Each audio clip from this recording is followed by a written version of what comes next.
কারণ জনগণের জন্য খরচ করার উদ্দেশ্যে এই আমলাতন্ত্র তৈরি হয় নাই, জনগণের কাছ থেকে নেওয়ার জন্য আমলাতন্ত্র তৈরি হয়েছিলেন। এই পুরো সংস্কার ছিল লোক দেখানো। জনগণের করের বছর কত টাকা কমবে বলেন তো? এর চাইতে ডক্টর ইউনূস বেশি কর মাফ করেছেন, নিজের কর। ওনার প্রাথমিক আদেশগুলি দেখেন, উনি একের পর এক গ্রামীণ ফোন, গ্রামীণ ব্যাংক, গ্রামীণ টেলিকম, গ্রামীণ ত্যান, উনি গ্রামীণ নিয়ে ব্যস্ত ছিলেন। উনি গোপালগঞ্জে গুলি চালিয়েছেন, উনি বিভিন্ন জায়গাতে লোকজনকে প্রহার করেছেন, আর উনি মব লেলিয়ে দিয়ে বিভিন্ন লোককে যখন হত্যা করা হয়েছে, আহত করা হয়েছে, অসম্মান করা হয়েছে, নিহত করা হয়েছে, একটা শব্দ বলেন নাই। He is a party to that crime. ওনার সাথে শেখ হাসিনা তফাৎ কি? উনি পুরুষ আর শেখ হাসিনা নারী, এছাড়া কোনো তফাৎ নাই। এনসিপি কে আনার জন্য কিভাবে প্রশাসনকে ব্যবহার করা হয়েছে হাসনাত আব্দুল্লাহর সিটে আমরা সেটা বুঝতে পেরেছি। 17 মাসে আমরা দেখেছি আইনজীবীরা অনেকেই সংবিধানকে ছুঁড়ে ফেলে দিচ্ছেন, এই সংবিধান বাতিল করতে হবে বলে লোকজন গিয়ে কথা বলছে। এই সংবিধানের মর্যাদা পদে পদে ক্ষুণ্ণ করা হচ্ছে এবং ডক্টর ইউনূস কিচ্ছু করেন নাই। ইতিহাস তাকে আস্থা করে নিক্ষেপ করবে, নোবেল বিজয়ীরা হারিয়ে যায়।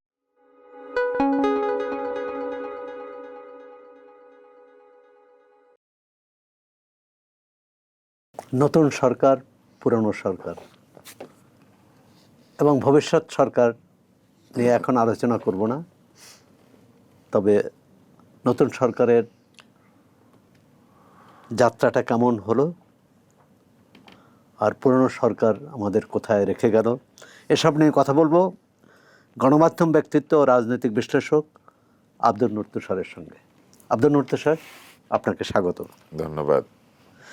আপনি একটা কথা বলছিলেন যে নতুন সরকারের সময় একটি হানিমুন পিরিয়ড থাকে, হানিমুন পিরিয়ড, এবং বলা হয় যে হানিমুন পিরিয়ড হচ্ছে সরকারকে কিছুটা সময় একটু মধুচন্দ্রিমা সময়টা দেওয়া হয়, যে অর্থাৎ রাজনৈতিক দলগুলো খুব বেশি, বিরোধী পক্ষ বা জনগণ খুব সরকারের কঠোর সমালোচনা করবে না, এই সময়টা সরকার কিভাবে নিতে পারে। আর আপনি তার চেয়েও গুরুত্বপূর্ণ কথাটি বলেছিলেন যে সরকারের হানিমুন পিরিয়ডের চেয়েও জনগণ কোনো একটা নতুন সরকার আসলে একটা হানিমুন পিরিয়ড এর সুবিধা, এর সুযোগটা ব্যবহার করে। তা এই বিএনপি সরকারের হানিমুন পিরিয়ডে আপনি কোন সুযোগের কথা বলছেন নাগরিক হিসাবে? আমার মনে হয় যে 6 মাস পর্যন্ত এই সরকার একটা উইন্ডো পাবে, যে উইন্ডোটা হচ্ছে তাদেরকে লোকে কম সমালোচনা করবে এবং তারাও মানুষের উপরে তাদের যে নীতিমালা বা যে কঠিন অজনপ্রিয় সিদ্ধান্ত হতে পারে সেগুলি দিতে পারবেন। মানুষ কিভাবে একটি স্বাধীনতা ভোগ করে সেটি হচ্ছে যে সরকার আসার সাথে সাথেই কোনোভাবেই মানুষকে খেপিয়ে তুলতে চায় না, অথবা কোনোভাবে মানুষের মনে কোনো নেতিবাচক প্রতিক্রিয়া তৈরি করতে চায় না। ফলে অধিকাংশ সরকারই এই সময় জনগণের প্রতি একটু সহনশীল থাকে, মনোভাব ভালো থাকে, অনেকেই চেষ্টা করেন, অনেকেই তখনও পর্যন্ত চাটুকার পরিবেষ্টিত হয়ে যান না। এইসব কারণে দেখা যায় যে কিছু কাজ হয় এই প্রথম 5-6 মাসে, তারপর ধীরে ধীরে আবার যেমনটি তেমনটি হয়ে যায়। পুকুরে যেমন কচুরিপানা জমতে থাকে, সরকারের চাটুকাররা জমতে থাকে, সরকারের মন্ত্রীরা ধীরে ধীরে তাদের এলাকায়, তাদের বাড়ি ঘরে, বিভিন্ন জায়গাতে স্বার্থান্বেষীদের দিয়ে ঘেরাও হয়ে যান। তারা একসময় চিন্তা করেন, আবার যদি মন্ত্রী হতে না পারি, আবার যদি এমপি হতে না পারি, আমার কি হবে, আমার ছেলে মেয়ের কি হবে, তখন তারা আয় করার চেষ্টা করে। আপনাকে সুনির্দিষ্টভাবে যদি জিজ্ঞাসা করি, মন্ত্রিসভাটা কেমন হলো? মন্ত্রিসভাটা অনেক নতুন বলে এই মন্ত্রীদের পুরনো কোনো কাজের ভিত্তিতে তাদেরকে আমরা মূল্যায়ন করতে পারছি না, কারণ তারা একদম নতুন। কেউ কেউ ছিলেন অল্প কিছু, অধিকাংশই তো নতুন, 51 জনের মতো, প্রধানমন্ত্রী নিজেও। ফলে অতীত সরকার পরিচালনার কোনো অভিজ্ঞতা বা মন্ত্রিত্ব পাওয়ার অভিজ্ঞতা তাদের নাই বলে আমাদেরকে ওই অপেক্ষা করতে হচ্ছে কয়েক মাসের জন্য। তবে এত বেশি অনভিজ্ঞ মন্ত্রী থাকার কারণে অনেকগুলি সমস্যা হতে পারে। একটি হচ্ছে তারা বহু কাজে আমলা নির্ভর হয়ে যেতে পারেন। আমলারা এসে বলবে, স্যার এটা এইভাবেই হয় এবং এই ফাইলে এইভাবেই হয়ে এসেছে, এটাই নজির, পূর্ব নজির আছে। অথবা তারা এসে একটা গল্প শোনাবে যে স্যার আগে এটা করতে গিয়ে একজন এরকম ঝামেলায় পড়েছিল। শুধু তার মানে শুধু গল্প না, ভয় দেখাবে, এটা এক ধরনের প্রক্রিয়া। আপনি যদি আমলাতন্ত্র কিংবা বিচার বিভাগ বা এই জায়গাগুলিকে চিন্তা করেন, এরা কিন্তু এক ধরনের কনস্ট্যান্ট এবং এরা ব্রিটিশ ঐতিহ্য বহনকারী প্রতিষ্ঠান। এরা কিন্তু আমাদের বাংলাদেশের ঐতিহ্য বহনকারী প্রতিষ্ঠান না। কিন্তু অনেকেই বলেন ব্রিটিশ ঐতিহ্য বহনকারী প্রতিষ্ঠানগুলো অন্তত তার আইনের ভেতরে থাকে, তারা আইন লঙ্ঘন করেন না বা আইনকে ফাঁকি দেওয়ার চেষ্টা করেন। কিন্তু আমাদের আমলারা, আমাদের যে বিচার বিভাগ বা অন্যান্য বিভাগ, তারা সবসময় খুঁজে যে আইনের ফাঁকফোকর খুঁজে কিভাবে ব্যক্তি বা গোষ্ঠীর স্বার্থটা আদায় করা যায়? না, ব্যাপারটা আসলে এইরকম না। আমি যেভাবে দেখি সেটি হচ্ছে যে এই আইন তৈরি করেছিল ব্রিটিশরা, এই আমলাতন্ত্র তৈরি হয়েছিল ব্রিটিশদের সময়। এই আমলাতন্ত্রের উদ্দেশ্য ছিল ইংল্যান্ডের জনগণের জন্য এই ভূখণ্ডকে সর্বোচ্চ পরিমাণ রিসোর্স গ্যাদারিং বা সম্পদ আহরণকারী ভূমিতে পরিণত করা, এবং যত জায়গা থেকে সম্পদ আহরণ করা যায় সেটা জনগণের স্বার্থ বিবেচনায় নয়, সেই সম্পদ আহরণ করতে হবে। যে কারণে আপনি দেখবেন আমাদের দেশের মানুষ চা খেত না, কিন্তু চা ব্রিটিশরা খায় বলে আমাদের এখানে চা বাগান হয়েছে। আমাদের এখানে চা বাগান ছিল না। আপনি দেখবেন আমাদের এইখানে বিনি পয়সায় চা খাইয়েছে। বিনি পয়সা আমাদেরকে চা খাইয়েছে, কারণ দেখেছে যে তখন তাদের উদ্বৃত্ত চা, এই কারণে বিক্রি করতে হবে, বাজার তৈরি করার জন্য আমাদেরকেও খাইয়েছে। কিন্তু চা আমাদের এখানে খেত না, এবং ব্রিটিশরা দেখেছে যে এইখানে আরো সস্তায় চা উৎপাদন করা যায়। তারা শ্রীলঙ্কা, ভারত এবং আমাদের এই অঞ্চলে যে চা বাগানগুলি করেছে, আসামে এই চা বাগানগুলি যে তারা করেছে, এই চা বাগানগুলি তারা করেছিল ইউরোপের চা পানকারীদের জন্য, কিন্তু সেখানে জনসংখ্যা কম, সেই কারণে পরে আমাদেরকেও খাওয়াতে শুরু করেছিল। এবং দুধ চা নামক বস্তুটি আমাদের জন্য আবিষ্কৃত। ব্রিটিশরা কিন্তু এইভাবে দুধ চা খায় না। এখন দেখেন, এটা কেন বললাম যে তাহলে ওরা এটা উৎপাদন করতো, কাপড় রং করতে হবে তাই একসময় নীল চাষ করিয়েছে। এটা আমাদের জন্য করেনি, তো তাদের জন্য করিয়েছে। এইখানে দুর্ভিক্ষ হয়েছে, কিন্তু তার সেই ব্রিটিশ সরকারের যে উত্তরাধিকার সূত্রে সেই সেই সেই আইনও তখন তৈরি করা হয়েছিল, যাতে আইন এই কাজগুলি করার জন্য আমলাদেরকে প্রোটেক্ট করে। এখন সেই প্রোটেকশন ল তো তাদের রয়েই গিয়েছে। আপনি আমাকে একটা জিনিস বলেন, উদাহরণ হিসেবে 1923 সালের যে অফিসিয়াল সেক্রেসি আইন, এবং সেই আইনে বিগত সরকারের আমলেও, আওয়ামী লীগ সরকারের আমলেও সাংবাদিকদের বিরুদ্ধে সেই আইন মামলা হয়েছে। কিন্তু আমি যে জায়গাটিতে আসলে দৃষ্টিপাত করতে চাচ্ছি, যে একটা আমলাতন্ত্রের উদ্দেশ্যই ছিল শাসকদের জন্য সম্পদ আহরণ করা। সেই জায়গা থেকে আমাদের আমলাতন্ত্র বের হতে পারে নাই বলে আপনি দেখবেন অধিকাংশ মন্ত্রণালয়ে উন্নয়ন বাজেটের টাকা পড়ে থাকে, তারা ব্যবহার করতে পারে না। কারণ জনগণের জন্য খরচ করার উদ্দেশ্যে এই আমলাতন্ত্র তৈরি হয় নাই, জনগণের কাছ থেকে নেওয়ার জন্য আমলাতন্ত্র তৈরি হয়েছে। এই কারণে আপনি দেখবেন আওয়ামী লীগের আমলে এই আমলাতন্ত্র কি করেছিল, নিজেদের মোবাইল ফোনের টাকা পর্যন্ত জনগণের টাকায় নিয়েছে, একটা সেল ফোন, তাদের গাড়ি, তাদের পাচক এখনো কিন্তু দেওয়ার নিয়ম আছে। যখন আপনি উপরের দিকে যাবেন, উপরের দিকে মানে পদে যখন উপরের দিকে যাবেন, এমনকি এখনো মশালচি পদ আছে বাংলাদেশে। এই পদগুলি কেন বিলুপ্ত হয় নাই? এই পদগুলিকে কেন রিফর্মড করা হয় নাই? এখনো বাবুর্চি, মশালচি, ওই যে এইসব পদ কিন্তু আছে, আমি যতদূর জানি। আপনি নতুন সরকার নিয়ে এখন শঙ্কা প্রকাশ করেন। এখন এই আমলাতন্ত্র কি করবে জানেন? এই আমলাতন্ত্র শুধু নাই, পুরো সিস্টেম চাইবে কোনো রিফর্মকে আটকে রাখার জন্য। এখন রিফর্ম আটকে রাখার যে প্রক্রিয়া, সেটা থেকে সরকার বেরোতে পারবেন কিনা, এটা আমরা 18 বছর তো অনেক রিফর্ম দেখলাম, অনেক সংস্কার দেখলাম। 18 বছর আমরা সংস্কার দেখেছি। 18 মাস। ও 18 মাসের সংস্কারে যদি আপনি যান, আমি কিন্তু আমলাতন্ত্রের বিরোধী না। আমি মনে করি যে এই আমলাতন্ত্রকে ডাইনামিক করার জন্য এবং এই আমলাতন্ত্র আরো বেশি জনগণের কাছে পৌঁছে যাওয়ার জন্য, আরো এফিশিয়েন্ট করার জন্য ব্যবস্থা নেওয়া দরকার আমলাতন্ত্রের নিজের ভেতর থেকে। এবং এটা হলে কি হবে? আমলাতন্ত্র উপকার হবে। আমলাতন্ত্র এফিশিয়েন্ট হয়ে উঠলে তাদের নিজেদের সময় বেঁচে যাবে এবং তাদের মূল্য বেড়ে যাবে, এবং তখন তাদের পেছনে এই দ্বিগুণ না 3 গুণ বেতন দিলেও রাষ্ট্রের লাভ হবে। কারণ তখন রাষ্ট্র এবং জনগণ তাদের মাধ্যমে আয় করবে, রাষ্ট্র এবং জনগণ তাদের ওই আমলাতন্ত্র থেকে শুধু একজন খলিলুর রহমান না, অনেক খলিলুর রহমান তৈরি করতে পারবো আমরা। আমাদের প্রয়োজন নাই আসলে, কারণ ওই আমলাতন্ত্র তখন শিক্ষা ব্যবস্থার ভেতর থেকে খলিলুর রহমানদেরকে তৈরি করবে, যদি দেশপ্রেমিক হয়ে থাকে আর কি। আর খলিলুর রহমান কেমন মানুষ এটা আমরা এখন বুঝতে পারবো, আমরা তো আগে বুঝতে পারি নাই।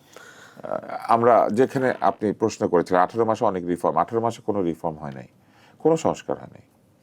তাহলে এত আয়োজন, এত দফায় দফায় বৈঠক, এত অর্থ খরচ, এবং গণভোটের জন্য কয়েকশো কোটি টাকা বরাদ্দ হলো, গণভোট হলো, এগুলোকে বলে ফ্যাসাদ। আপনি দেখবেন যে পুরনো ভবনকে রেট্রোফিটিং করে নতুন চেহারা দেয়। ভবনটা ভেতরে ভেতরে ভাঙাচোরা, কিন্তু সামনের দিকে খুব সুন্দর বানিয়ে ফেলে। এখন আর্কিটেক্টরা এটা পারেন। এগুলো হচ্ছে এক ধরনের মেকআপ। দেখবেন যে একেবারে ভাঙাচোরা চেহারা মেকআপ দিয়ে একদম সুন্দর করে ফেলা যায়। এইগুলি হচ্ছে এক ধরনের প্লাস্টার, যেটা পুরনো ইট ভেঙে পড়ে যাচ্ছে, উপর দিয়ে আপনি প্লাস্টার লাগিয়ে দিলেন। এই পুরো সংস্কার ছিল লোক দেখানো। আমি ব্যাখ্যা করতে পারবো, আপনি চাই না ব্যাখ্যায় আসে পরে। কিন্তু এই সরকারের নতুন মন্ত্রিসভা সম্পর্কে আপনি আশাবাদও ব্যক্ত করেছেন, শঙ্কাও প্রকাশ করেছেন, কিন্তু এটি নিশ্চয়ই প্রশংসা করবেন যে সরকার দায়িত্ব নেওয়ার মুহূর্তেই তারা ঘোষণা করেছে যে এমপিরা শুল্কমুক্ত গাড়ি নেবেন না, প্লট নেবেন না, ফ্ল্যাট এটা একটা নেবেন না। পপুলিস্ট সিদ্ধান্ত, এটা নেওয়া না নেওয়া কিছু আসে যায় না। কারণ জনগণের করের বোঝা তো কমবে। জনগণের করের বোঝা কত টাকা কমবে বলেন তো? এর চাইতে ডক্টর ইউনূস বেশি কর মাফ করেছেন, নিজের কর। না, সেটা তো অন্য একটা ব্যক্তি উনি উপদেষ্টা হয়েছেন, প্রধান উপদেষ্টা, সেটাও কোনো নির্বাচিত না, কোনো প্রক্রিয়ার ভিতর দিয়ে না। সেই ব্যক্তি না, জনগণ কোথায় বলেছিল ওনাকে চায়? ওনার নাম কোনোদিন আমরা শুনেছিলাম আন্দোলনের সময়? আমি টেলিং ইউ, ওনার নাম ওখানে থাকলে আমি রাস্তায় গিয়ে বক্তৃতা দিতাম না। আমি যদি শুনতাম উনি হবেন প্রধান উপদেষ্টা, আমি কোনোদিন রাস্তায় গিয়ে আন্দোলনের পক্ষে দাঁড়াতাম না। কেন? তার প্রতি আপনার, কারণ তার প্রতি আমার কোনো ক্ষোভ নাই, তার প্রতি আমার কোনো ক্ষোভ, কোনো কিছু নাই। তার অতীত যেসব কর্মকাণ্ড সেটা বিবেচনায় নিলে উনি রাষ্ট্র পরিচালনা করার উপযুক্ত না, কারণ উনি নিজের মুখে বলেছিলেন রাষ্ট্র পরিচালনা ওনার কাজ না, উনি এটা বুঝেন না। উনি সাক্ষাৎকারে বলেছেন, যে জিনিস উনি বুঝেন না সেই দায়িত্ব উনি নিতে যাবেন কেন? আর না হলে উনি সাক্ষাৎকারে মিথ্যা কথা বলেছিলেন। আপনি কি চান আপনার এই সাক্ষাৎকারে আমি মিথ্যা কথা বলি আপনার সাথে? না, অবশ্যই। তাহলে উনি মিথ্যা বলেছিলেন, উনি রাষ্ট্র পরিচালনা ওনার কাজ না, উনি বলেছিলেন। বিনয় হতে পারে, আপনি মিথ্যা কেন বলছেন? না, বিনয় তো অসত্য, তো বিনয় না। বিনয় হচ্ছে উনি বলবেন যে এই কাজের জন্য আমি দায়িত্ব নিতে চাই না, আমি সাধারণ মানুষ, এটা হচ্ছে বিনয়। উনি বলবেন আমি অযোগ্য, উনি নিজে বলেছেন উনি অযোগ্য এটার জন্য। মানে এটা নিয়ে তার অভিজ্ঞতা নাই, কিন্তু আমাদের যেমন বর্তমান প্রধানমন্ত্রী, তারও তো কোনো প্রশাসনিক অভিজ্ঞতা, তার রাজনৈতিক অভিজ্ঞতা আছে, তিনি রাজনীতি করেছেন, তিনি একটা দল করার উদ্যোগ নিয়েছিলেন। না, উনি তো ফেল করেছেন। যে একটা দল করতে পারেন সে পুরো দেশ চালাবে? আপনি বলেন আমাকে, একটা দল করতে পারে নাই। কমিউনিস্টদের তো 5 জন মিলে একটা দল থাকে। অনেক বিশেষজ্ঞ নিয়েছিলেন ওই সরকারে ছিলেন। আপনি আমাকে উস্কাচ্ছেন, আমি আপনাকে বলি ঘটনাটা, আমি পুরাটা আপনাকে একসাথে ব্যাখ্যা করে বলি। প্রথমত, একজন রাষ্ট্র পরিচালক যিনি আসবেন তিনি রাষ্ট্রের লাভ দেখবেন, নিজের লাভ না। উনি এসে প্রথমে নিজের লাভ দেখেছেন। ওনার প্রাথমিক আদেশগুলি দেখেন, উনি একের পর এক গ্রামীণ ফোন, গ্রামীণ ব্যাংক, গ্রামীণ টেলিকম, গ্রামীণ ত্যান, উনি গ্রামীণ নিয়ে ব্যস্ত ছিলেন। উনি কতগুলা টাকা কর মাফ করিয়েছেন আর কতগুলি টাকা সুবিধা দিয়েছেন। অতীতের সরকার প্রতিহিংসামূলকভাবে তার বিরুদ্ধে তার কোনো এইসব প্রতিষ্ঠানের তাকে অনুমোদন দেওয়া হয়নি বলে তিনি যখন দায়িত্ব নিয়েছেন। এটা নিয়ম না। রাষ্ট্র পরিচালনা যিনি আসবেন, এই যে আপনি একটু আগে দেখেন, এইটাকে বলে conflict of ideas, conflict of interest. আপনি একটু আগে বললেন এই সরকার এসে কি করেছে? এমপিদের গাড়ি এবং এমপিদের জমি এটা নিবে না বলেছে। এটাকে আপনি সাধুবাদ দিলেন। এমপি হয়ে নিতে পারবে না, আর উনি কোনো নির্বাচিত লোকই না, উনি এসে ওনার সুবিধাগুলো নিলেন, এটা আপনার কাছে কেমন লাগে? রাষ্ট্র পরিচালনা করতে গেলে এগুলো নিতে হয় না? না, সেই মহৎ দৃষ্টান্ত দেখাতে পারলে ভালো হতো। উনি মহৎ লোক না, এটা প্রথমে উনি প্রমাণ করলেন। মহৎ দৃষ্টান্ত স্থাপন করতে পারেন নাই। উনি আসলে এটার জন্যই ব্যস্ত ছিলেন, ওনার জীবনের লক্ষ্য এটাই। আসেন আমি আপনাকে ব্যাখ্যা করি আর একটু। তারপর উনি কি করলেন? তারপর উনি ওনার আত্মীয় স্বজন, বন্ধু বান্ধব যাদেরকে উনি চেনেন তাদেরকে দিয়ে রাষ্ট্র পরিচালনা করার চেষ্টা শুরু করলেন। এবং উনি সাক্ষাৎকারে বললেন আমি সামনে যাকে পেয়েছি, আমি যাদের চিনি সামনে যাকে পেয়েছি, আর আমি আপনাকে চিনি, আপনি আমাকে চিনেন, এই জন্য আমি প্রধান উপদেষ্টা হইলে আপনাকে আমি তথ্যমন্ত্রী বানিয়ে দিব? না, সেটা উল্টো হতে পারে। না, হ্যাঁ, মনে করেন আপনি প্রধান উপদেষ্টা হলে আপনি আমাকে তথ্যমন্ত্রী বানিয়ে দিবেন? সেটা না, এটা তো হয় না। উনি ওনার ব্যক্তিগত পছন্দ অপছন্দ দিয়ে পুরো সরকারকে চালিয়েছেন, অথচ প্রথম শপথই হচ্ছে ব্যক্তিগত পছন্দ অপছন্দ, অনুরাগ বিরাগ ক্রোধ এগুলোর বশবর্তী হওয়া যাবে না। অথচ উনি ওনার ব্যক্তিগত পছন্দের লোকদেরকে সবখানে বসেছেন। ওনার সাথে শেখ হাসিনা তফাৎ কি? উনি পুরুষ আর শেখ হাসিনা নারী, এছাড়া কোনো তফাৎ নাই। আপনি দেখেছেন না, উনি তো গণ অভ্যুত্থানের বিরুদ্ধে মানুষের উপর গুলি চালায়নি। গণ অভ্যুত্থান ঠেকাতে উনি গোপালগঞ্জে গুলি চালিয়েছেন, উনি বিভিন্ন জায়গাতে লোকজনকে প্রহার করেছেন, আর উনি মব লেলিয়ে দিয়ে বিভিন্ন লোককে যখন হত্যা করা হয়েছে, আহত করা হয়েছে, অসম্মান করা হয়েছে, নিহত করা হয়েছে, একটা শব্দ বলেন নাই। He is a party to that crime. Omission is a crime. আপনি দেখেন জুলাই বিপ্লবীরা কি বলেছে। আপনি জুলাই বিপ্লবের সমর্থক হলে, আমি শেষ করি, জুলাই বিপ্লবের সমর্থক হলে তারা আপনাকে গ্রহণ করে, অথবা আপনি কখনো প্রতিবাদ করেছেন শেখ হাসিনা স্বৈরাচারের বিরুদ্ধে, তাইলেও গ্রহণ করে। কিন্তু আপনি চুপ করেছিলেন মানে আপনি এনেবলার। উনি তো পুরো সময় চুপ করেছিল, উনি তো অমিশন করেছে। শেখ হাসিনার সময় চুপ করেছিল, উনি শেখ হাসিনার কোনো সরাসরি সমালোচনা কোথাও করেন নাই। গণ আন্দোলনের সময় উনি ফ্রান্সে ছিলেন, কি বলে অলিম্পিকের মশাল হাতে দৌড়াচ্ছিলেন, উনি তখনও কোনো শব্দ করেন নাই। এবং উনি যখন এখানে এসে বসে পড়েছেন, মবের হাতে একের পর এক মানুষ নিহত হয়েছে, উনি তাদেরকে বন্ধ করেন নাই ওনার হাতে ক্ষমতা থাকার পরেও। He is a party to that killing. উনি সে হত্যার অংশীদার। আপনি রাষ্ট্রপতির 2 দফায় সাক্ষাৎকারটি দেখেছেন কালের কণ্ঠে। এবং এই সাক্ষাৎকারে রাষ্ট্রপতি মোহাম্মদ শাহাবুদ্দিন অনেক রাষ্ট্রাচার মান্য করা হয়নি, তাকে এক ধরনের অবরুদ্ধ করা অবস্থায় থাকতে হয়েছে, এসব অভিযোগ এসেছেন। আপনি কিভাবে দেখছেন? আমি মনে করি প্রধান উপদেষ্টা এই যে কাজগুলি করেছেন এবং তার উপদেষ্টারা, তার সরকার যে কাজগুলি করেছে, এটা সংবিধান লঙ্ঘনকারী একটি কাজ। কারণ সংবিধানে যা বলা রয়েছে, আইনে যা বলা আছে, রাষ্ট্রপতির এমনিতেই ক্ষমতা নেই। এবং আপনি দেখেন ডক্টর মোহাম্মদ ইউনূস কতটা ডাইকোটোমাস এবং কতটা দ্বিচারী। উনি এবং ওনার প্রিয় আলী রিয়াজ, এখন তো আবার উর্দু বলতে হয়, পেয়ারা আলী রিয়াজ, উনি এবং ওনার পেয়ারা আলী রিয়াজ দুজন মিলে একটা কমিশন বানিয়েছিলেন। সেই কমিশনের প্রাথমিক কথা ছিল রাষ্ট্রপতির সাথে প্রধানমন্ত্রীর ক্ষমতার ভারসাম্য নাই, রাষ্ট্রপতিকে ক্ষমতা দিতে হবে, রাষ্ট্রপতিকে সম্মান দিতে হবে। অথচ একটা রাষ্ট্রপতি বসে আছে, তাকে তারা যতটুকু সম্মান আইনে লেখা আছে ওইটুকু করে না। তো আপনারা আপনি কি বলেন অসম্মান করেছেন রাষ্ট্রপতি? অবশ্যই উনি রাষ্ট্রপতির একটা গুরুতর অভিযোগ, যেটাকে আমি মনে করি অনেক উপরের দিকে দেখা উচিত। ঈদগাহে রাষ্ট্রপতি নামাজ পড়তে চেয়েছেন, তাকে নামাজ পড়তে বাধা দেওয়া হয়েছে। মুসলিম হিসেবে কোনো মুসলিমকে আপনি কোথাও নামাজ পড়ার আগ্রহ প্রকাশ করলে আপনি তাকে বাধা দিতে পারেন না। এটা তার ব্যক্তিগত নিরাপত্তার কথা ভেবেও এই সিদ্ধান্ত নিতে পারে সরকার। আসেন, আপনি তো ডেভিলস অ্যাডভোকেট হয়েছেন, আপনি ওই যুক্তিগুলা বলছেন। ডক্টর মোহাম্মদ ইউনূস নিজে গিয়েছেন না, চেয়ারে বসে নামাজ পড়েন নাই। ওনাকে নিরাপত্তা দিতে পারলে ওনার পাশে রাষ্ট্রপতি দাঁড়িয়ে থাকলে একই নিরাপত্তা এতে এনজয় করতো। আর রাষ্ট্রপতি তো ওনার পাশে দাঁড়িয়ে নামাজ পড়ার কথা।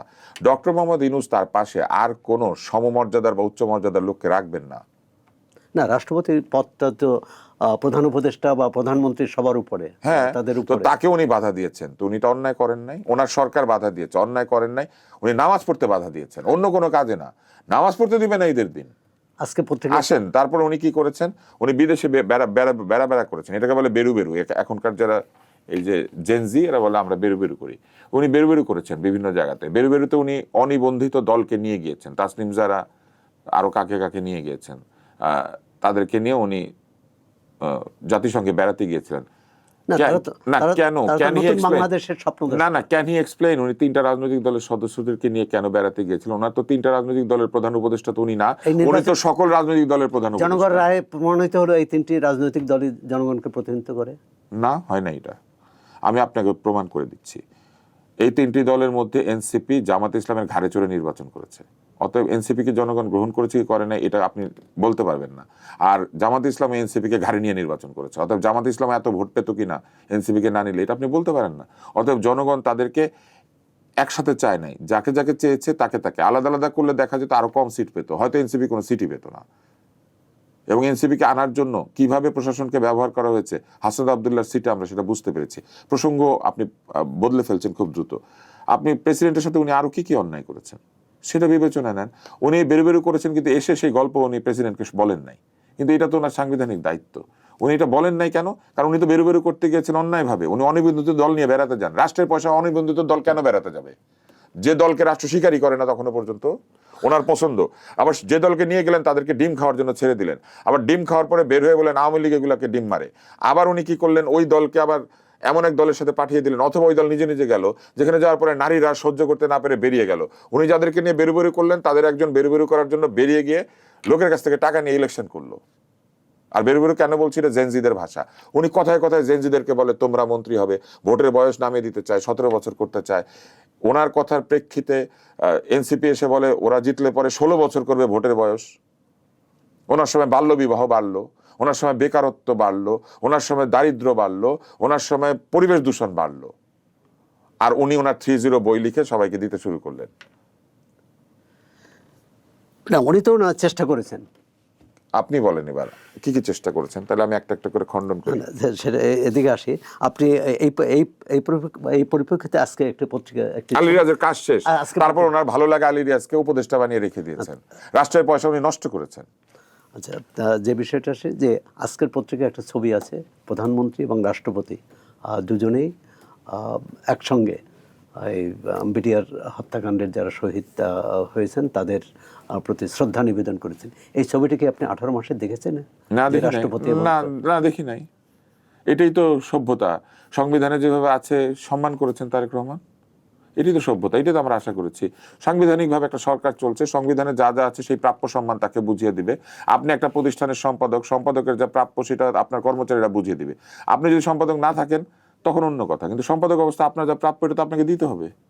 কিন্তু অন্তর্বর্তী সরকার এবং সে সরকারের প্রধান, তারা তো সংবিধান রক্ষার শপথ নিয়েই দায়িত্ব ওনারা নিয়েছিলেন। পদে পদে সংবিধানকে অসম্মান করেছেন, সংবিধানকে ভেঙেছেন। ওনাদের সময়ে দেশের আইনজীবীরা বা ইভেন দলীয় নেতারা এই সংবিধানকে, আমাদের সংবিধানকে বলেছেন ভারত লিখে দিয়েছে, তারপরে বলেছেন এই সংবিধান রাখা যাবে না, তারপরে সেই সংবিধানকে প্রকাশ্যে ছুঁড়ে ফেলে দিয়েছে এবং সেই সংবিধান অবমাননার বিরুদ্ধে তারা কোনো ধরনের ব্যবস্থা নেন নাই। এমনকি আমাদের বিচার বিভাগও কোনো এগিয়ে আসে নাই।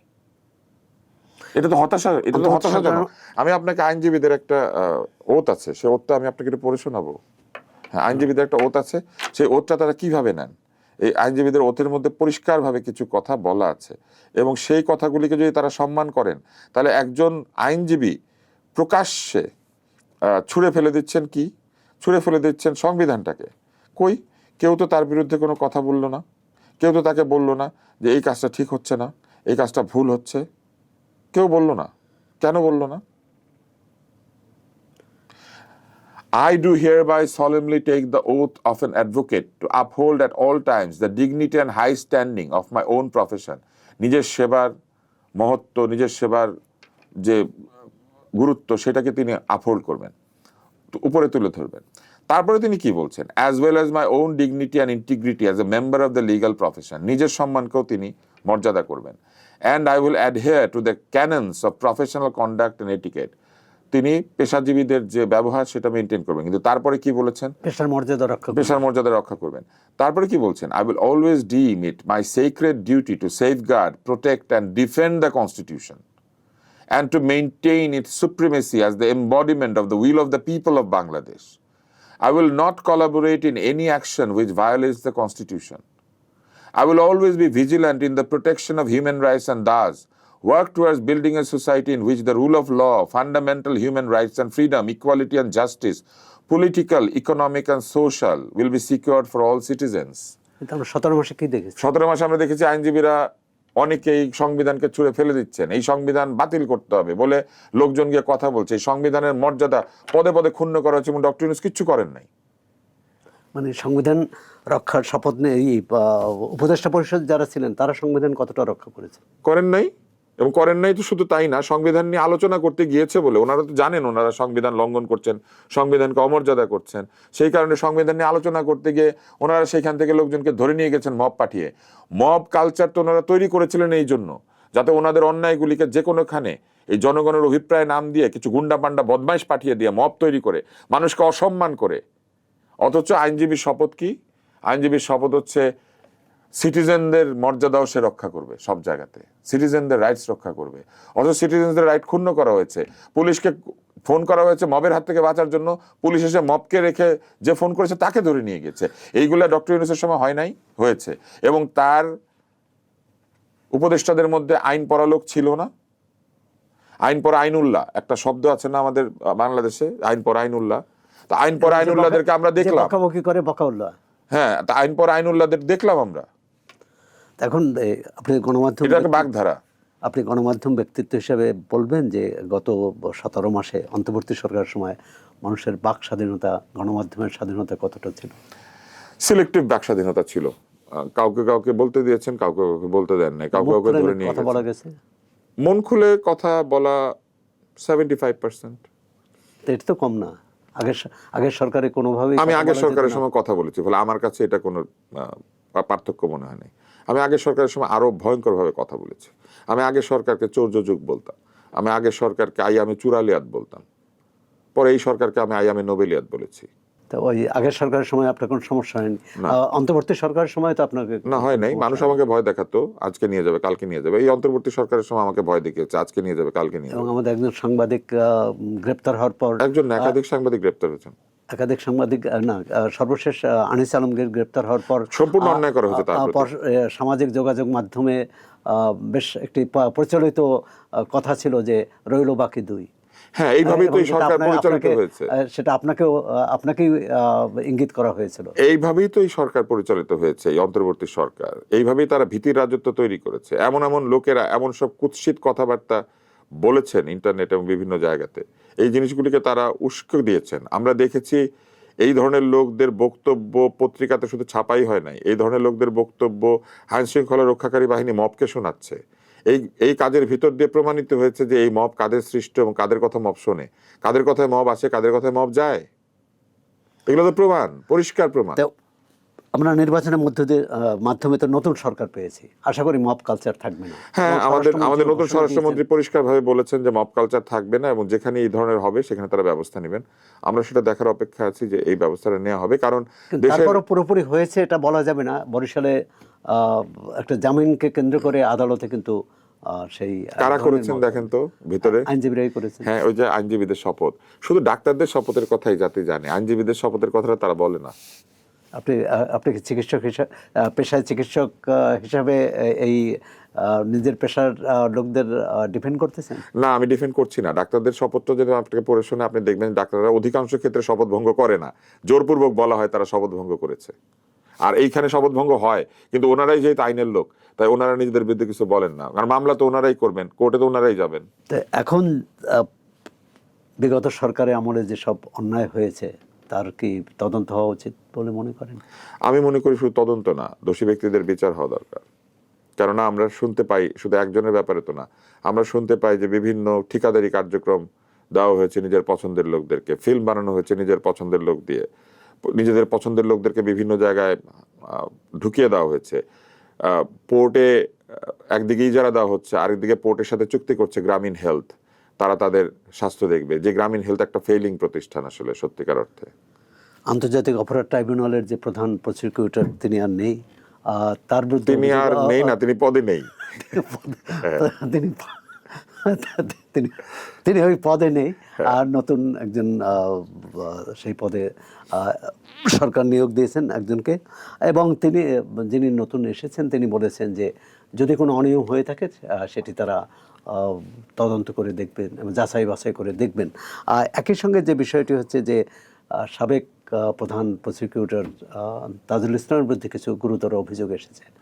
যে কোনো অভিযোগ আসলে তদন্ত হতে পারে, তদন্তে এটাও প্রমাণিত হতে পারে যে তাজুল ইসলাম কিছু করেন নাই, উনি নির্দোষ, এগুলো সব অপপ্রচার। কিন্তু যে বক্তব্যটা নতুন জন দিয়েছেন এটা হচ্ছে গতানুগতিক বক্তব্য, যারা আসেন সবাই এটা দেন। আমরা কাজে দেখতে চাই যে আসলে সত্যি সত্যি এই পুরনো কর্মকাণ্ড পর্যালোচনা করা হচ্ছে, কিন্তু একই সাথে আমরা আরেকটা বক্তব্য পেয়েছি যে অতীতের এইসব নিয়ে পর্যালোচনা করতে এই নতুন সরকার খুব একটা আগ্রহী না, এরকম একটা কথা বাজারে প্রচলিত আছে। কিন্তু আমরা দেখতে চাই যে আইনের শাসন এবং সুশাসন প্রতিষ্ঠার স্বার্থে যে কোনো সরকারি দায়িত্ব পালনকারী ব্যক্তিকে জবাবদিহির আওতায় আনা উচিত। রাস্তায় একটা পাগল ঘুরে বেড়াচ্ছে, সে জবাবদিহি করবে না। একটা সাধারণ রিকশাওয়ালা ঘুরে বেড়াচ্ছে, আমি মনে করি না তার জবাবদিহি করার মতো খুব বড় একটা জায়গা আছে। কিন্তু আমি মনে করি যারা রাষ্ট্রের দায়িত্ব পালন করতে যাবেন তাদেরকে অবশ্যই জবাবদিহি করতে হবে, কারণ তারা 18 কোটি লোকের ভাগ্য নিয়ে খেলা করতে দায়িত্ব পেয়েছিলেন। নতুন সরকার সিদ্ধান্ত নিয়েছে যে আওয়ামী লীগ আমলে, ফ্যাসিবাদী আমলে যেসব মামলা হয়েছে, সেই সময় বিরোধী দলের নেতাকর্মীদের বিরুদ্ধে হাজার হাজার মামলা হয়েছে, সেই মামলা প্রত্যাহারের একটা প্রক্রিয়া তারা শুরু করছেন। একই সঙ্গে বলেছেন অন্তর্বর্তী সরকারের আমলে যেসব মামলা হয়েছে সেই মামলার অনেকগুলো অনিয়ম আছে, সেই মামলাগুলো যাচাই বাছাই করে প্রকৃত যারা অপরাধী তাদের বিরুদ্ধে ব্যবস্থা নেওয়া হবে, আর যারা অপরাধ করেননি, যারা এইসবের সঙ্গে কোনো রকম যুক্ত না, তাদের বিরুদ্ধে তাদেরকে মামলা থেকে রেহাই দেওয়া হবে। আমি আপনাকে একটা জিনিস বলি, এক সরকার চলে গেলে আরেক সরকার আসলে নিজেদের লোকদের মামলাগুলি মাফ করে, এটা আমাদের পুরনো রীতি, এটার থেকে আমরা বের হব এটা আমরা আশাও করি না। কিন্তু আমার অন্য জায়গায় একটা প্রশ্ন আছে, সরকার তো একটা ধারাবাহিক প্রক্রিয়া, ফলে এক সরকারের মামলা আরেক সরকার যেমন তুলে নিতে পারে, এক সরকার যদি কারো ক্ষয়ক্ষতি করে আরেক সরকার তাকে ক্ষতিপূরণ দিতে পারে। এই মামলাগুলির কারণে যে এত এত উকিল ব্যারিস্টার নিয়োগ করতে হয়েছে, যাতায়াত করতে হয়েছে, সময় ক্ষেপণ হয়েছে, বিনা কারণে আটক থাকতে হয়েছে, আমরা কি এই মানুষগুলিকে কখনো ক্ষতিপূরণ দেই? ক্ষতিপূরণ কিন্তু দেই না। আমাদের অনেক সাংবাদিক বন্ধু তো কারাগারে আছে, আমরা কিন্তু ক্ষতিপূরণ দেই না। দেখেন, আমি মনে করি সরকার যদি এরকম মামলা তুলে নিতে পারে ঢালাও ভাবে, তাহলে মামলার খরচগুলিও এই লোকগুলিকে দিয়ে দেওয়া উচিত, কারণ এই মামলাগুলি তো ভুয়া, তাই না? প্রমাণিত হয়, যদি প্রমাণিত, কিন্তু প্রমাণ ছাড়াই মামলাগুলি উঠে যায়, এটাই হচ্ছে মজার ব্যাপার। নিজের দলের লোকের নামে মামলা হলেই ধরে নেওয়া হয় যে তার মামলাগুলি সঠিক ছিল না। বরং ভালো হয় যদি মামলাগুলিকে যাচাই বাছাই করে ধীরে ধীরে তুলে নেওয়া হয়, মামলার শুনানি এবং অন্যান্য বিষয়গুলিকে বন্ধ রেখে আগে মামলার মেরিট ডিমেরিট যাচাই করার জন্য এই মামলাগুলিকে পরীক্ষা করে তারপরে মামলাগুলি তুলে নেওয়া উচিত, তাহলে এটা ভালো হবে। নইলে এখানে অনেক লোক পার পেয়ে যাবে যারা আসলে কোনো দলের লোক না, কিছু না। ওই আমলে মামলা হয়েছিল, সরকার মামলা করেছিল 21,000, 30,000, 50,000, 5 লক্ষ মামলা, ওইখানে ধরেন ঢুকে গেল 500 মামলা পয়সা খরচ করে অন্তর্বর্তী এবং দিয়ে সরকারের- মাফ হয়ে গেল। অন্তর্বর্তী ওই 500 মামলা যাতে মাফ না হয়, ওইটা হচ্ছে আমার অনুরোধ। অন্তর্বর্তী সরকারের সময় 700-রও বেশি সাংবাদিকের বিরুদ্ধে হত্যা এবং হত্যা চেষ্টা মামলা হয়েছে, অনেকে এখনো কারাগারে আছেন। এই মামলাগুলি দ্রুত বিচারের আওতায় নিয়ে এসে আমি মনে করি যে আদালতে এনে নিরপেক্ষভাবে বিচার করা উচিত, এবং ভুয়া মামলাগুলি যদি ভুয়া প্রমাণিত হয় তাহলে এই মামলার সঙ্গে যারা জড়িত তাদের বিরুদ্ধে মামলা করা উচিত। সরকার তো বলছে তারা কোনো মামলা করেনি, মামলা করেছেন ভুক্তভোগী, কথিত ভুক্তভোগী। সেই ভুক্তভোগীদের বিরুদ্ধে মামলা করা উচিত। আপনি ভুয়া মামলা করবেন, রাষ্ট্রের এই বিচার বিভাগকে ব্যস্ত করে রাখবেন ভুয়া মামলা দিয়ে, রাষ্ট্রের রিসোর্স নষ্ট করছেন। আপনি জানেন জেডাই খান পান্না একজন আইনজীবী, তার বিরুদ্ধে এরকম ঢাকায় একটি মামলা হয়েছিল। পরবর্তীকালে দেখা গেল যে একটি রাজনৈতিক দলের যিনি মামলা করেছিলেন, পরবর্তীকালে তিনি তার মামলা প্রত্যাহার করে নিয়েছেন। এরকম অনেক মামলা হয়েছে। অপু বিশ্বাস, নুসরাত ফারিয়া, এদের নামে মামলা আছে, সাকিব আল হাসানের নামে মামলা আছে। মানে যাদের কিনা আপনি বলেন আসলে ওই ধরনের অপরাধে জড়িত থাকার সম্ভাবনা কতটুকু, বা তারা কেউ দেশেও ছিলেন না, এরকম আছে, হয়েছে। তো সেই মামলা তো পুলিশ নিয়েছে, সেই মামলার তদন্তের কথাও বলেছে, কারো কারো বিরুদ্ধে সমন জারি করেছে, কাউকে গ্রেপ্তার করেছে। ডক্টর মোহাম্মদ ইউনূস অত্যন্ত ভালো শাসক। আপনি একটু আগে বলছিলেন না কত তাকে ডিফেন্ড করছিলেন, এটা ডিফেন্ড করেন আপনি? না, তিনি তো আসছেন দেশকে উদ্ধার করতে, গণতন্ত্র উদ্ধার করতে এবং নতুন বাংলাদেশ দিতে। উদ্ধার শব্দটা কোনো কোনো ক্ষেত্রে খুবই স্যাটায়ারিক, বিদ্রুপাত্মক। উনি উদ্ধার করেছেন। আপনি দেখবেন ছোটবেলায় আমাদের মা বাবা বলতেন আমরা ভাত খায় উদ্ধার করো, বুঝছেন? তো উনি ওইভাবে উদ্ধার করেছেন। ইতিহাস তাকে কিভাবে মূল্যায়ন করে? ইতিহাস তাকে আস্থা করে নিক্ষেপ করবে। নোবেল বিজয়ীরা হারিয়ে যায়, থাকে না। নোবেল কোনো বিষয় না। কিন্তু তিনি তো চেষ্টা করেছেন। উনি কোনো চেষ্টা করেন নাই, এটা আমি একদম ব্যর্থহীন কণ্ঠে বলতে পারি। উনি কোনো চেষ্টা করেন নাই। উনি শুধু স্বজনপ্রীতি করেছেন। উনি শুধু প্রশ্রয় দিয়েছেন দুর্নীতিকে। ওনার ওখানে বসে থেকে ওনার উপদেষ্টারা দুর্নীতি করেছেন, উনি কিচ্ছু বলেন নাই। কিন্তু উনি তো একটা অস্বাভাবিক অবস্থায় দেশের শাসনভার তাকে নিতে হয়েছে। ওনাকে ওই অস্বাভাবিক অবস্থায় আসতে হবে কেন, উনি যদি না পারেন? আমি আপনাকে এখন বললাম চলেন ভাই আমরা 500 কেজি একটা ভার আছে, আমরা দুজন মিলে টানি, আপনি রাজি হবেন? বলেন, রাজি হবেন? আপনি কি সিসিফাস প্রত্যেকদিন পাহাড় ঠেলবেন? উনি তো স্বেচ্ছায় আসেননি, তাকে অভ্যুত্থানের যারা ওনার নেতৃত্ব না এত দিয়েছেন, জ্ঞান বুদ্ধি, ওনার না 11 বার এপস্টেইন ফাইলসে নাম আছে, ওনার না ওই যে সমকামী নারী নির্যাতনকারী এপস্টেইন ফাইলস, তাদের সঙ্গে বন্ধুত্বের প্রমাণ আছে। উনি এত বুঝেন আর এটা বুঝেন না? আমরা ওনার 11 বার নাম আছে। উনি সিমসন্সে গিয়েছিলেন, সিমসন্সে যে তাকে জোর করে পাঠানো হয়েছিল সেই প্রমাণ এখানে আছে। ওনার এই খ্যাতির পেছনে যে এই ধরনের কুকীর্তিকারী লোকদের একটা বিরাট সমর্থন আছে সেটা প্রমাণিত হয়েছে এপস্টেইন ফাইল রিলিজ হওয়ার পরে। উনি ওইটার ব্যাখ্যা দেন না কেন? উনি সিমসন্সে যে গিয়েছিলেন আর ওনাকে যে ওইখানে পাঠিয়েছিল এপস্টেইনের বন্ধুরা, এবং সেটা তারা আবার ইমেলের মধ্যে বলেছে, আমরা তো একেবারে অস্থির হয়ে গেলাম। সিমসন্সে আমাদের ঋণদাতার নাম বলেছে, আসলে তো এটা বানানো সাজানো ছিল। ওনার আরেক জায়গা থেকে এক রাজনৈতিক দলের বৃহৎ নেতা উনি বলেছেন যে বিদেশি লবিস্ট ফার্ম তৈরি করা হয়েছিল, প্ল্যানার তৈরি করা হয়েছিল শেখ হাসিনাকে উৎখাত করার জন্য। সেখানে নাকি ডক্টর ইউনূসও জানতেন এগুলা। তো উনি এত কিছু বুঝেন আর এটা বুঝেন না ওনার কতটুকু ক্ষমতা আছে আর কতটুকু নাই। মানে একটা স্বৈরাচারী সরকারকে হঠাৎ তো যেকোনো ভাবে যেকোনো অর্থের উৎস কি? না না, চেষ্টা হোক, আমি সেই চেষ্টাকে তো সমালোচনা করছি না, কিন্তু এই চেষ্টাটা ওনার করার মতো বুদ্ধি আছে। তাহলে এই বুদ্ধিটুক নাই যে উনি এটা চালাতে পারবে না? উনি তো প্রকাশ্যে স্বীকার করেছিল যে উনি দেশ চালানোর উপযুক্ত না। উনি মিথ্যা বলেছিল, কারণ উনি মিথ্যা বলেছিল বলে উনি দেশ চালাতে এসেছে, এবং দেশ চালাতে এসে দেশের 12টা বাজিয়ে উনি আবার প্রমাণ করেছে উনি দেশ চালানোর উপযুক্ত না। একটা সুন্দর একটা গল্প আছে আনাতোলি দনিপ্রভের, এই গল্পটা হচ্ছে আইভা। ম্যাক্সওয়েল সমীকরণ নামে একটা চমৎকার বই ছিল, একসময় রাশিয়া থেকে প্রচুর বই আসতো। রাশিয়ানরা খুব ভালো গল্প কাহিনী লেখে। তো দনিপ্রভের আইভার মধ্যে লেখা আছে যে আইভা একটা রোবট, তো ওকে কিছুতেই বন্ধ করা যাচ্ছে না। তখন বন্ধ করার জন্য আইভাকে বলা হয়েছে তুমি এই বিষয়টা সলভ করো। আমি সবসময় মিথ্যা কথা বলি। তখন আইভা বলছে আপনি মিথ্যা বলেন সব সময়, তাহলে তো এই কথাটা সত্য। কিন্তু এই কথাটা যদি সত্য হয়, আপনি তো বলেছেন আপনি মিথ্যা কথা বলেন, তাহলে এই কথাটা মিথ্যা। তাহলে আপনি আবার বলেছেন আপনি সবসময় মিথ্যা বলেন, তাহলে এই কথাটা সত্য। এই করতে করতে আইবা আর নড়াচড়া করতে পারে না। আমাদের অবস্থা ওই রকম। উনি বলেছেন উনি দেশ চালাতে পারেন না, এই কথাটা সত্য। এই কথাটা সত্য হলে উনি দেশ চালাতে এসেছেন, এই কথাটা মানে ওই দায়িত্ব নেওয়া উচিত হয়নি, হ্যাঁ আবার ওই এই দায়িত্ব নেওয়া উচিত হলে উনি ওটা মিথ্যা বলেছেন। আমাদের অবস্থা যা আনাতোলি দনিপ্রভের আইবার মতো। কিন্তু অনেক অর্থনীতিবিদ তো বলেন যে যে বিশৃঙ্খল অবস্থায় দেশ পেয়েছিলেন তিনি তার থেকে কিছুটা সামনে এগিয়েছে, কিছুটা ভালো হয়েছে। কিভাবে এগিয়েছে? এই যে ব্যাংকিং খাতে একটা শৃঙ্খলা, কোনো শৃঙ্খলা আসে না। উনি টাকা ছাপিয়ে সেই ব্যাংকগুলিকে দিয়েছেন যে ব্যাংকগুলি লুটপাট করেছে, এবং লুটপাটের টাকা ভরে দিয়েছেন। ব্যাংকের মালিকানা তো বদল হয়নি, মালিক একই আছে।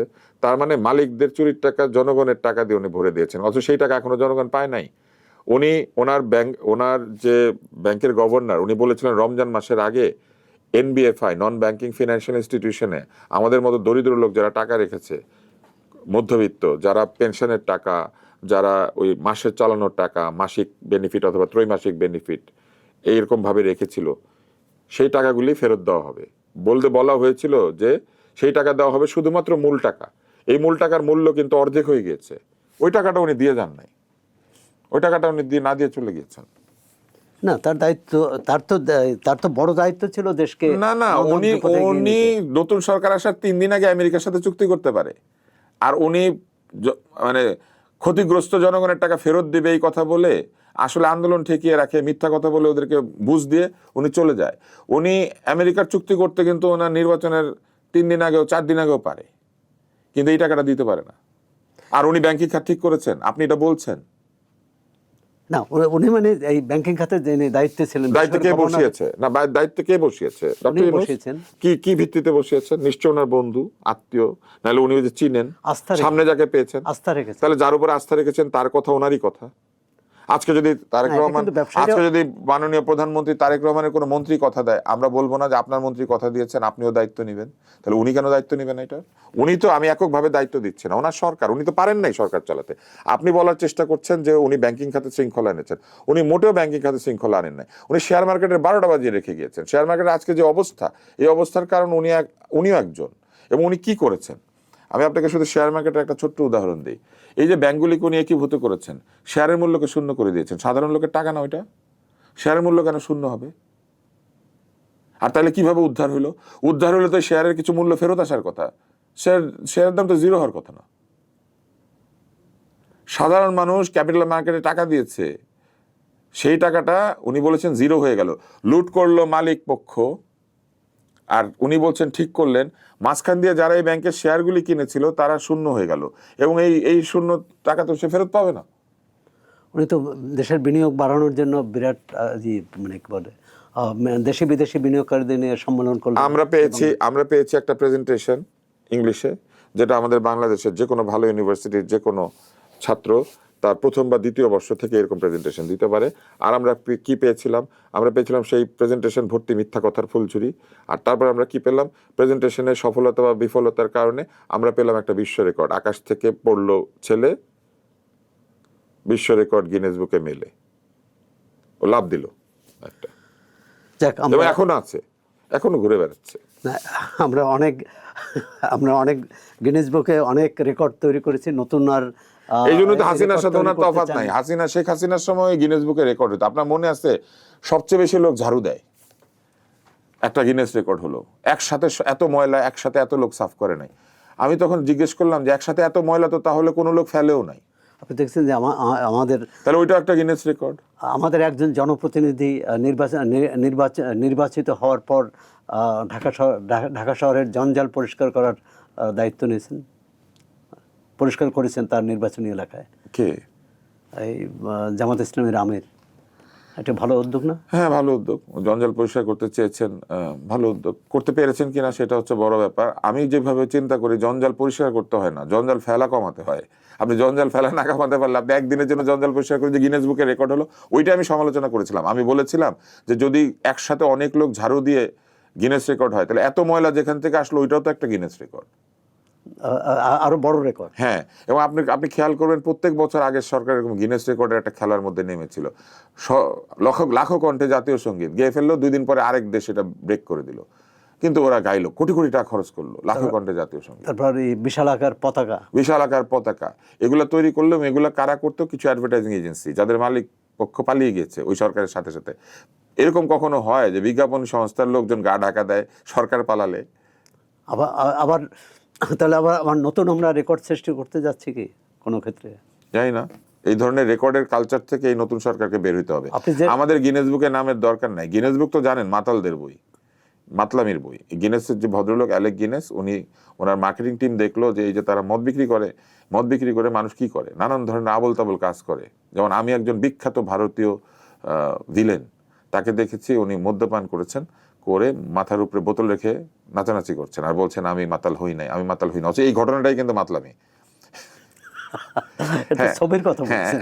না ছবি না। এটা আমি বাস্তবে। একবার বক্তৃতা দিতে ভারতে গিয়েছিলাম, আমি তো অনেক ডিবেট করতাম, তো ওরা তো মদ্যপান করে, তো আমাকে নিয়ে গেল ওইখানে। তো নিয়ে যাওয়ার পরে আমি ওখানে বসে আছি, আমি ব্যাপারটা বুঝি না তখনও, কারণ আমি 18-19 বছর বয়স, আমি জীবনে কিন্তু স্পর্শ করি না এই বস্তু। তো আমি দেখলাম যে জায়গাটা এরকম, তখন আমি দেখলাম যে ওখানে লিমকাও দেয়। লিমকা হচ্ছে একটা পানীয়, তো আমি এটা খেতে শুরু করলাম, ওরাও খায় আমিও লিমকা খাই। এইভাবে খেতে খেতে আমি 19 বোতল লিমকা খেয়ে ফেললাম, কারণ আমি ওদের সাথে তাল মিলানোর চেষ্টা করছি। ওরা খায় আমিও খাই, আমি 19 বোতল লিমকা খেয়ে বসে আছি, বারবার বাথরুমে যাচ্ছি। ওই সময় আমি দেখলাম এই ভদ্রলোক ওখানে বড় বড় মানুষেরা যায়, ওরা আসলে আমাকে মুগ্ধ করার জন্য নিয়ে গিয়েছিল যে দেখো। তো ওইখানে দেখলাম বড় বড় তারকারা আছেন, তো সেই ভিলেন মাথায় এটা দিয়ে নাচছেন। গিনেস বুক হচ্ছে ওই ধরনের রেকর্ড। ওরা দেখলো যে এরা যখন মাতলামি করে তখন এরকম আবল তাবল কাজ করে। এরা এই দূরে একটা গ্লাস রেখে ওইটার মধ্যে কাগজের গুল্লি বানিয়ে মারে, তারপরে ওরা মুখের ভিতর দিয়ে থুতু ফেলে, কত দূরে থুতু যায়। কেউ কেউ আছেন আরো ভয়ঙ্কর, তারা বায়ুকর্ম করার রেকর্ড করেন। গিনেস বুকে কিন্তু এইসব রেকর্ড আছে, এবং সবই উইয়ার্ড। নাক দিয়ে নুডলস খায়, নতুন রেকর্ড চাই তো নাক দিয়ে নুডলস খাওয়ার বই আর এই যে বায়ুকর্ম করার বই, মানে কে কত বেশি বায়ুকর্ম করতে পেরেছে, সেই বইয়ের মধ্যে আপনি আপনার রেকর্ড তুলে দিলে কি এমন মর্যাদা হয় দেশের? কি গিনেস বুকের রেকর্ডের কি মর্যাদা? দেখ, আমরা রেকর্ড থেকে বেরিয়ে এসে আমরা জঞ্জালে আসি। যে জঞ্জাল আপনার ভাষায় অন্তর্বর্তী সরকার রেখে গেছে এবং এর আগে আওয়ামী লীগ সরকার রেখে গেছে, এই জঞ্জাল পরিষ্কার করার দায়িত্ব তো নতুন সরকারের উপর পড়েছে। তারা কিভাবে করবে? আমি মনে করি এই সরকারের প্রথমে যেটা করা দরকার সেটা হচ্ছে অর্থনৈতিক খাতে শৃঙ্খলা আনা দরকার। এই যে বহু মানুষ যে ক্ষতিগ্রস্ত হয়েছেন, এই ক্ষতিগ্রস্ত মানুষগুলিকে বেইল আউট করা দরকার। অর্থাৎ যারা এই যে ব্যাংকের টাকা পাচ্ছেন না জমা রেখে, এবং যারা এনবিএফআই-তে টাকা রেখে পাচ্ছেন না, মূল টাকাটা অন্য কোনো কিছু না কেটে তাদেরকে ফেরত দিয়ে দেওয়া উচিত। এই কারণে যে এই টাকাটা অর্ধেক হয়ে গেছে মুদ্রাস্ফীতির কারণে, এটার মূল্য নাই আর। দ্বিতীয়ত, এই টাকাগুলি যদি ফেরত দেওয়া হয় এগুলো অর্থনীতিতে ফিরবে, কারণ এগুলো আবার বিনিয়োগ হবে। এগুলো তো নাই হয়ে যাবে না, এখন তো নাই। সরকার এখান থেকে কোনো আয়কর পাচ্ছেন না, কর পাচ্ছেন না, ভ্যাট ট্যাক্স কিচ্ছু পাচ্ছেন না, এক্সাইজ ডিউটি পাচ্ছেন না। এদেরকে এটা নিতে দিয়ে বরং একটা মরাটোরিয়াম দেওয়া যেতে পারে যে আপনি 2 বা 3 বছর এটা ভিন্ন ব্যাংকে একইভাবে রাখবেন, যাতে এই টাকাটা আবার ঋণ দিয়ে ব্যাংকগুলি ব্যবসা করতে পারে এবং টাকাটা সার্কুলেশনের মধ্যে থাকে। আরেকটি কাজ তারা করতে পারেন, আইন শৃঙ্খলা ব্যবস্থাকে দ্রুত পুনরুদ্ধার করে সাধারণ মানুষের মধ্যে নিরাপত্তার অনুভূতিটা ফিরিয়ে দিতে পারেন। তৃতীয় যেটা করতে পারেন সেটা হচ্ছে তারা বেকারত্ব দূর করার জন্য নতুন জব তৈরি করার চেষ্টা করতে পারেন এবং সৃজনশীল সিদ্ধান্ত নেওয়ার মাধ্যমে নতুন জব তৈরি করার প্রক্রিয়া তৈরি করতে পারেন। যেমন খুব সহজ কিছু সিদ্ধান্ত আছে, এটা দিলেই নতুন জব তৈরি হবে, নতুন কাজ তৈরি হবে। আমি আপনাকে একটা সাধারণ বিষয় বলি। সিটি কর্পোরেশনে তারা মেয়র নিয়োগ করেছেন, প্রশাসক নিয়োগ। হ্যাঁ, এটা মেয়রের পদমর্যাদা। এই প্রশাসকরা শুধু যদি একটা কাজ করতেন, এই শহর শুধু না, বাংলাদেশের সকল জায়গাতে, সকল পৌরসভায় যে রান্নাঘরগুলি আছে, এই রান্নাঘরগুলিতে অগ্নি নিরাপত্তা দেওয়ার ব্যবস্থা করতেন, তাইলে একটা বিরাট কাজ তৈরি হতো। আপনি দেখতেন এই রান্নাঘরগুলি ফায়ার সার্টিফাইড হয়ে যেত, এবং এই ফায়ার সার্টিফিকেশনের কাজ করতে প্রচুর লোক কাজ পেত, একটা কাজ হতো। আমাদের বিল্ডিংগুলিকে অগ্নি নিরাপত্তা দেওয়ার ব্যবস্থা করলে একই রকম কাজ তৈরি হবে। আপনি এইরকম ছোট ছোট অনেক সিদ্ধান্ত আছে, যে সিদ্ধান্তগুলি নিলে পরে এই সিদ্ধান্তের কারণে নতুন কাজ তৈরি হবে। আমি ইংল্যান্ডে গিয়ে দেখেছি আগুন নিভানোর জন্য একটা ব্ল্যাঙ্কেট প্রত্যেক রান্নাঘরে রাখে, ওই ব্ল্যাঙ্কেটটা ছুঁড়ে দিলে খুব দ্রুত আগুন নিভে যায়। তো সেই ব্ল্যাঙ্কেটটা মনে করেন আমরা প্রত্যেক রান্নাঘরে একটা দিলাম, তাহলে এই ব্ল্যাঙ্কেট নির্মাণের একটা কারখানা তৈরি হতো বাংলাদেশে। এরকম অনেক ছোট ছোট জিনিস আছে যেটা করলে মানুষের একই সাথে জীবন মানের উন্নতি হয়, আবার কাজও হয়।